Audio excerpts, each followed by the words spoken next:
Praise the lord, హల్లెలూయా. మన జీవితంలో మనకి కలిగినటువంటి మన యొక్క నివాస స్థలాలు వర్ధిల్లాలి అని మనం చాలా కోరుకుంటూ ఉంటాం.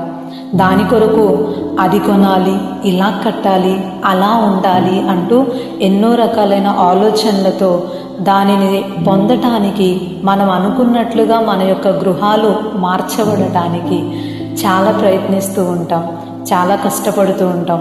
డబ్బుల్ని బాగా సంపాదిస్తూ వాటి కొరకు ఖర్చు పెడుతూ మనం ముందుకు వెళ్తూ ఉంటాం. అయితే దేవుని వాక్యం సెలవిస్తూ ఉంది, మన యొక్క నివాస స్థలాల్ని దేవుడు ఆశీర్వదిస్తాను, వర్ధిల్ల చేస్తాను అంటున్నాడు. మన దేవుడు దీవించే దేవుడు. ఆయన దీవించటం మొదలుపెట్టాడు అంటే దానిని ఆపటం అనేది ఎవరి వలన కాదు.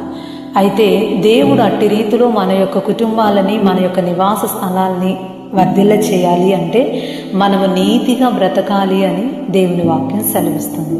మనం పవిత్రంగా ఉంటూ నీతిగా బ్రతుకుతూ దేవుడు కోరుకున్న రీతిలో మనం ముందుకి కనుక కొనసాగగలిగితే తప్పకుండా మన నీతికి తగినట్లుగా, మన యొక్క ప్రవర్తన విధానానికి తగినట్లుగా దేవుడు మనకి కలిగిన సమస్తాన్ని, ముఖ్యంగా మన యొక్క నివాస స్థలాల్ని వర్ధిల్ల చేస్తాడు.